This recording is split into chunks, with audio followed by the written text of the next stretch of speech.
മികവുറ്റ സെലക്ഷനുകൾ, അതും മറ്റെവിടെയും ലഭിക്കാത്ത വിലകളിൽ. സൻഹ ഫാഷൻ, തിരൂർ.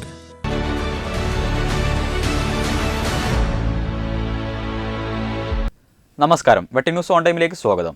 കല്യാണം ഇനി വേറെ level. Basid wedding mall, Basid arcade, Poonkottukulam, Tirur. Tanalur ഗ്രാമപഞ്ചായത്തിലെ കുടുംബശ്രീയിലെ അഴിമതി വിജിലൻസ് അന്വേഷിക്കുക എന്നാവശ്യപ്പെട്ടുകൊണ്ട് വിജിലൻസിന് പരാതി നൽകുമെന്ന് മുസ്ലിം ലീഗ് പഞ്ചായത്ത് ജനപ്രതിനിധികൾ വാർത്താ സമ്മേളനത്തിൽ പറഞ്ഞു. Trendy and customise collection, best in budget. തെയ്യമ്പാട്ടിൽ പോലൊരു ഓപ്ഷൻ വേറെ ഇല്ല. താനാളൂർ കുടുംബശ്രീ ഓഫീസ് മുസ്ലിം ലീഗ് മെമ്പർമാരും പ്രവർത്തകരും തകർത്തുവന്ന ആരോപണം തീർത്തും അടിസ്ഥാനരഹിതമാണെന്ന് താനാളൂർ ഗ്രാമപഞ്ചായത്തിലെ മുസ്ലിം ലീഗ് പഞ്ചായത്ത് ജനപ്രതിനിധികൾ വാർത്താസമ്മേളനത്തിൽ പറഞ്ഞു. താനാളൂർ പഞ്ചായത്തിലെ കുടുംബശ്രീയുമായി ബന്ധപ്പെട്ട് വ്യാപകമായ കർമ്മക്കാടാണ് നടന്നിട്ടുള്ളത്. ഡിവൈഎഫ്ഐയുടെ ഒരു ഉന്നത ബ്ലോക്ക് മെമ്പറിൻ്റെ ബ്ലോക്ക് നേതാവിൻ്റെ ഭാര്യയാണ് ഈ ക്രമക്കേട് നടത്തിയിട്ടുള്ളത്.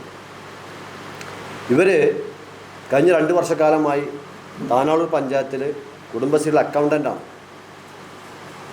അവിടെ നിന്നും കഴിഞ്ഞ ഏതാനും മാസങ്ങൾ മുമ്പാണ് അവരെ ഒയ്യൂരിലേക്ക് മാറ്റിയത്. പക്ഷേ ഒയ്യൂരിൽ ചെന്നപ്പോൾ ചെറിയൊരു ക്രമക്കേട് നടന്നതായി അവിടുത്തെ സേഡീസിൻ്റെ ശ്രദ്ധയിൽപ്പെട്ടപ്പോൾ അവിടുത്തെ ജയസ് അത് ശരിവെക്കുകയും തുടർന്ന് നമ്മളെ പഞ്ചായത്തിൽ അന്വേഷണം നടത്തിയപ്പോൾ നമ്മളെ പഞ്ചായത്തിലും വിപുലമായിട്ടുള്ള ക്രമക്കേടുകൾ കൂടുതലും നടന്നിട്ട് താനാളൂർ പഞ്ചായത്തിലാണ്. ലക്ഷങ്ങളുടെ ക്രമക്കേടാണ് അവിടെ നടന്നിട്ടുള്ളത്.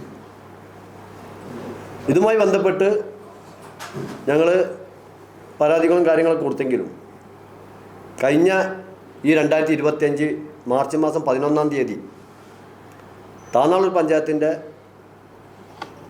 ഉത്തരവാദിത്തപ്പെട്ട ഉദ്യോഗസ്ഥന്മാരിൽ ഒരാളായിട്ടുള്ള ഇതിൻ്റെ സെക്രട്ടറി കൂടി ആയിട്ടുള്ള ഒരു പരാതി ജില്ലാ മിഷന്, കുടുംബശ്രീ മിഷന് നൽകുകയും അവരുടെ അന്വേഷണത്തിൽ ഇത് ക്രമക്കേട് കണ്ടെത്തിയിട്ടുണ്ടെന്ന് പറഞ്ഞിട്ട് അവരെ സസ്പെൻഡ് ചെയ്യാനുണ്ടായി. വാർത്താ സമ്മേളനത്തിൽ പഞ്ചായത്ത് മെമ്പർമാരായ ചാത്തേരി സുലൈമാൻ, തെയ്യമ്പാടി സൈദലവി എന്ന കുഞ്ഞിപ്പ, ഷബ്ന ഹാഷിഖ്, ജുസൈറ വിശാരത്ത്, ഫസീല ഷാജി, സബിത, നുസ്രത്ത് ബാനു കൊക്കോടി, ബ്ലോക്ക് മെമ്പർമാരായ കെ സൽമത്ത്, ആബിദ എന്നിവർ സംബന്ധിച്ചു. വെട്ടന്യൂസ് താനാളൂർ.